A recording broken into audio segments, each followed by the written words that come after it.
Hi! எடுத்த உடனே என்னடா பழைய சோறு அள்ளுறேன்னு பார்க்குறீங்களா? திருவாதிரை விரதம் அன்னைக்கு நாங்க என்ன பண்ணுவோம் அப்படிங்கிறத இந்த வீடியோல நான் உங்க கூட ஷேர் பண்ண போறேன். விரதம் இருக்கவங்க காலையில சூரியன் உதிக்கிறதுக்கு முன்னாடியே பழைய சோறு அல்லனா நைட்டே வந்து புளி சாதம் கிண்டி வச்சுருவாங்க. அத வந்து சூரியன் உதிக்கிறதுக்கு முன்னாடி சாப்பிட்டுக்குவாங்க. இந்த பூஜை எதுக்கு அப்படின்னா, கணவனுக்காக மனைவி வந்து காலையிலேருந்து சாப்பிடாம விரதம் இருந்து நைட்டு சாப்பாடு செஞ்சு சாமிக்கு படைச்சிட்டு விரதம் விடுவாங்க. இந்த விரதத்துக்கு வடை பாயாசம் செய்ய மாட்டாங்க. என்னைக்கு காய்கறி கொஞ்சம் அதிகமாக போட்டு சாம்பார் வச்சு கூட்டு பொரியலோட சாமி கும்பிடுவாங்க. இந்த விரதத்துக்கு ஸ்பெஷலே இந்த திருவாதிரை கோலம் தான். அரிசி மாவில் போடுவாங்க. பூஜை பண்ணுறதுக்கு முன்னாடி பூஜை ஜாமான்லாம் விளக்கி பொட்டு வச்சு அலங்காரம் பண்ணிவிட்டு கடைசியாக வந்து இந்த கோலம் போடுவாங்க. இந்த பூஜையை சுமங்கலி பூஜைன்னு சொல்லுவாங்க.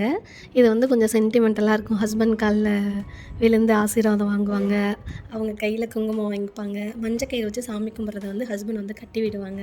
இந்த விரதத்துக்கு இன்னொரு மெயினான ஐட்டம் என்னென்னா, இந்த பச்சரிசி மாவில் செய்கிற ரொட்டி தான். இந்த ரொட்டிலாம் ஒரு 10 வருஷத்துக்கு முன்னாடி ஈவினிங் அரிசி ஊற வச்சு உரல்கல்ல இடித்து அதை மாவாக்கி சலித்து பாவு காய்ச்சி ஊற்றி ரொட்டியாக சுடுவாங்க. ஆனால் இப்போ அந்தளவுக்கு யாருக்கும் ஸ்ட்ரென்த்து இல்லை. அதனால் கடையில் பச்சரிசி மாவு வாங்கி பாவு காய்ச்சி ஊற்றி ஏலம் சுக்கு எள்ளு எல்லாம் போட்டு நல்லா பிசைஞ்சு அதிரச மாவு எந்த பதத்துக்கு பிணையிறோமோ அதே மாதிரி இதையும் பிசையணும். அதிரச மாவத்தை எண்ணெயில் போட்டு எடுப்போம். இதை வந்து தோசைக்கல்ல வச்சு தட்டி எண்ணெய் அதிகமாக ஊற்றி எடுத்தால் திருவாதிரை ரொட்டி ரெடி.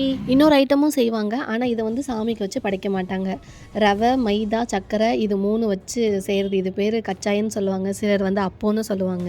அதே மாதிரி இந்த திருவாதிரை விரதப்போ ஒரு சின்ன சாங்கியம் ஒன்று பண்ணுவாங்க. ஏஜ் அட்டன் பண்ணால் எப்படி நம்ம பூ நீராட்டு விழா வைக்கிறோம், அது மாதிரி புதுசாக கல்யாணம் ஆன ஜோடிங்களுக்கு அந்த பொண்ணுக்கு வந்து அந்த பூ நீராட்டு விழா செய்கிற மாதிரியே இதுலேயும் வந்து அந்த சாங்கியை வந்து செய்வோம். இந்த விரதத்துக்கு நாங்கள் என்னென்ன செஞ்சு வச்சு படைச்சோன்னு பார்க்கலாம். ரசம், பீன்ஸ், கேரட், கோஸ் பொரியல், வாழைக்காய் பொரியல், நிறைய காய்கறி போட்டு சாம்பார், சாதம், அவ்வளோதான். அதே மாதிரி சாமி கும்பிட்றப்போ வந்து 1 இலை 3 இலை அந்த மாதிரி ஒவ்வொருத்தவங்க விருப்பத்திற்கேற்ப போட்டு சாமி கும்பிடுவாங்க. இந்த இலை போட்டு சாமி கும்பிட்றதுலேயே ஒரு சின்ன பிரச்சனை இருக்குது. வருஷம் எப்படி சாமி கும்பிட்டோன்னு எல்லாருமே மறந்துடுவாங்க.